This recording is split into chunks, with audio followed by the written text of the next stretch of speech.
Dear friends, TGT PGT में पूछे गए क्वेश्चंस जो मैथ्यू आर्नल्ड से संबंधित है पर चर्चा करेंगे। आइए देखते हैं वन बाय वन करके।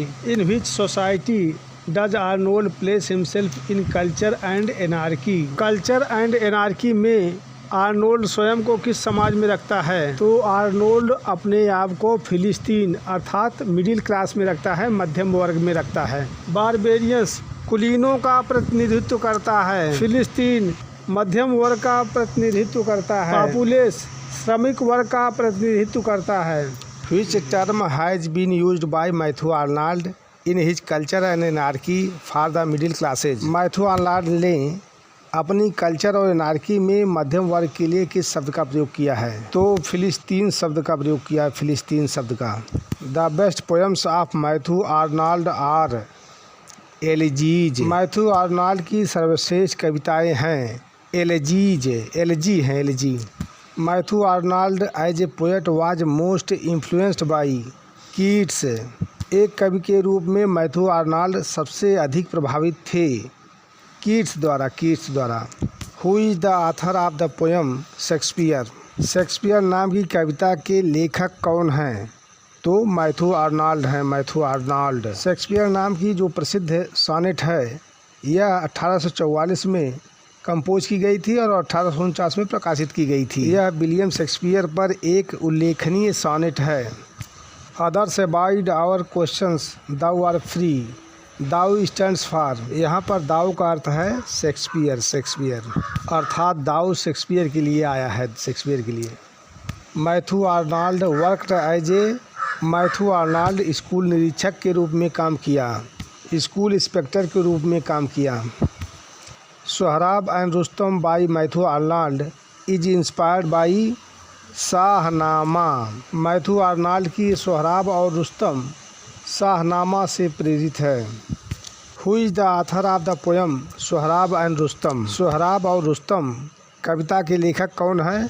तो मैथ्यू आर्नल्ड है, Matthew Arnold. Sohrab and Rustam Matthew Arnold की नैरेटिव पोएम है। यह 1854 में प्रकाशित हुई थी। यह कविता ब्लैंक वर्स में लिखी गई है और होमरिक वेन में है। इसकी कहानी फिरदौसी के शाहनामा से ली गई है। Who introduce the concept of touch stone in literary criticism? Literary criticism में टच स्टोन की अवधारणा किसने प्रस्तुत की?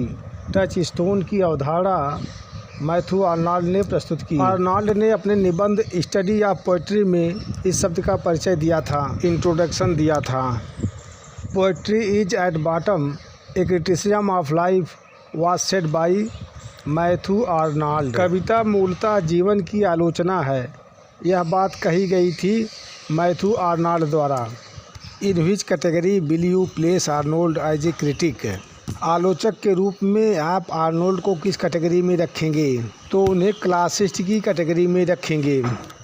Who regarded poetry as the criticism of life? Poetry को जीवन की आलोचना किसने माना? तो मैथ्यू आर्नल्ड ने, मैथ्यू आर्नल्ड ने। Who is referred as European sagest head and physician of iron age by Arnold? Arnold ने किसे यूरोप का सबसे बुद्धिमान मुखिया और लौह युग का चिकित्सक कहा है?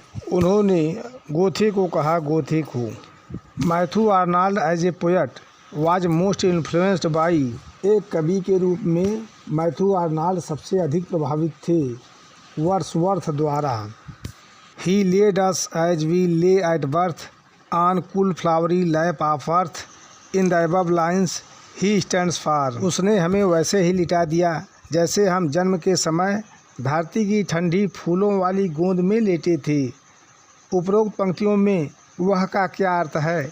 वह किसके लिए आया है? तो ही वर्ड्सवर्थ के लिए आया है, वर्ड्सवर्थ के लिए। आर्नोल्ड्स सोहराब एंड रुस्तम ऊसर्स इन पर्शियन हिस्ट्री। आर्नोल्ड का सोहराब और रुस्तम फारसी इतिहास की शुरुआत करता है। Who called 18th century an age of prose and reason? तो मैथ्यू आर्नल्ड। 18वीं शताब्दी को गद्य और तर्क का युग किसने कहा?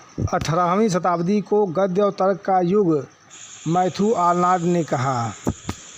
In which poem does Matthew Arnold express the dilemma of?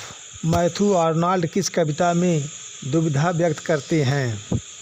Wandering between two worlds, one dead the other powerless to be born. कवि कहता है कि वह इस मृत दुनिया में फंसा हुआ है और यह भी महसूस करता है कि अकथनीय बाधाएं उन पर हावी हो जाती हैं जो उनकी प्राकृतिक और पोषित दुनिया को वास्तविकता में जन्म लेने से रोकती है।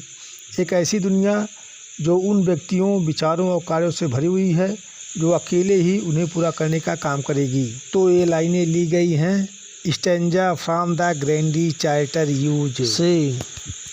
Who called Chaucer the father of English poetry. Chaucer को अंग्रेजी कविता का जनक किसने कहा? चासर को अंग्रेजी कविता का जनक आर्नोल्ड ने कहा। आर्नोल्ड ने।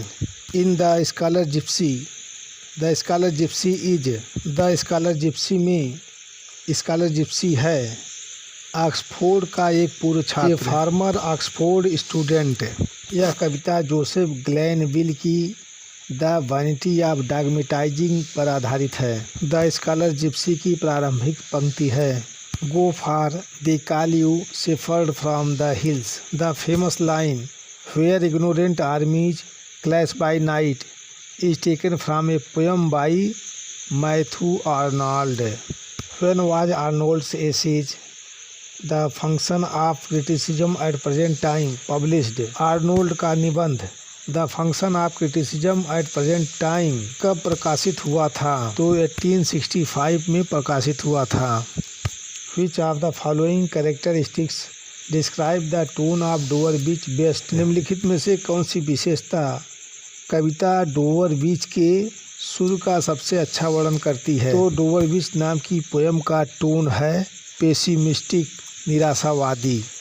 आर्नोल्ड्स Empedocles on Etna is a melodramatic poem.